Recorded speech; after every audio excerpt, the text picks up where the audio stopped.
to overtime. Dwayne Wade right at the body of Anderson Varejao. Welcome to your Kodak moment, Anderson Varejao. Doncic pulls up, three-pointer. Bang! Bang! It's good! Doncic wins the game at the buzzer! On a purely opposite note of what clearly isn't for real, the Cowboys got demolished. They got destroyed.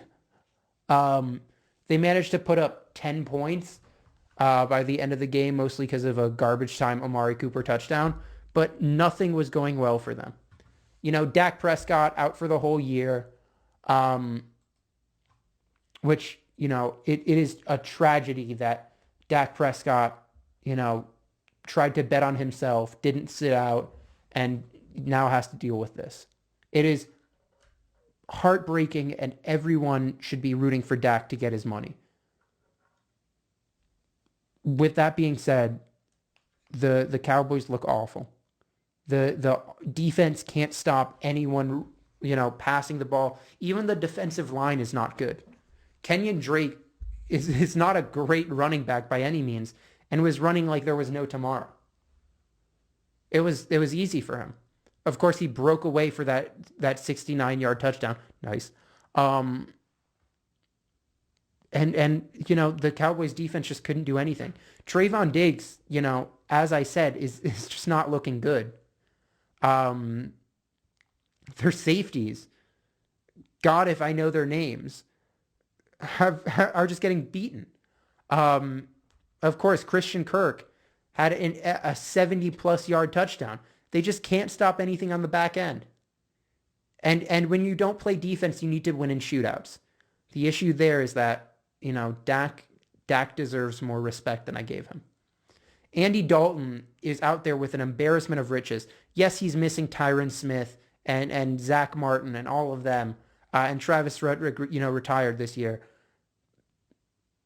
So, well, Dak was dealing with some of that as well.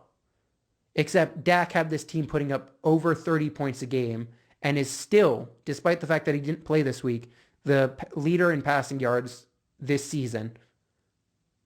Managed to pull all of that off. And Andy Dalton comes in and puts up 10 points.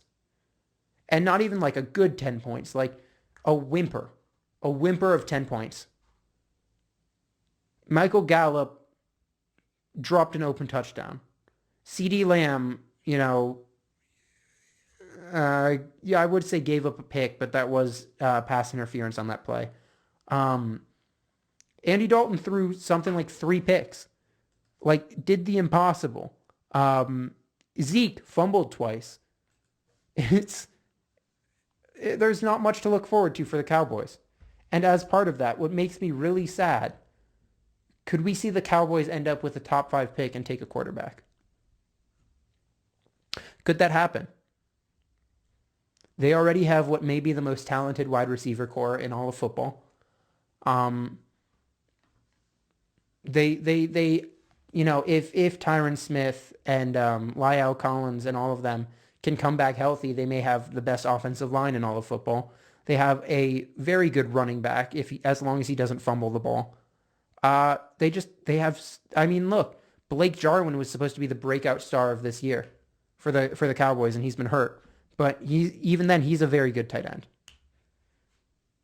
The issue is Mike McCarthy, of course, but that embarrassment of riches, you know, I would be furious with the Cowboys if you know, Jerry drafts a quarterback this year and Dak, you know, gets the wrong end of the stick. But it could happen, and the Cowboys could end up being real good for it. However, the defense isn't going to get better. So are we, and they don't have as much cap space because they've had to pay everyone, which was a big issue with why they didn't want to pay Dak. So are they going to have the money going forward, or, you know, dumping Dak would fix some of their contract issues? It'd be awful to do, and I hope they don't. You know, if they do, I'm going to be, you know, top of the line yelling at them for it. Because it is an incredibly fucked up thing to do, to refuse to pay someone. And then when they get hurt, you tank their value. after, they played for you for 4 years on a dirt cheap contract, and you just go off that. I think that'd be awful. And Trey Lance, Justin Fields could fit their offense. But I would hope that Cowboys fans wouldn't support that move. Because that would be just morally irreprehensible.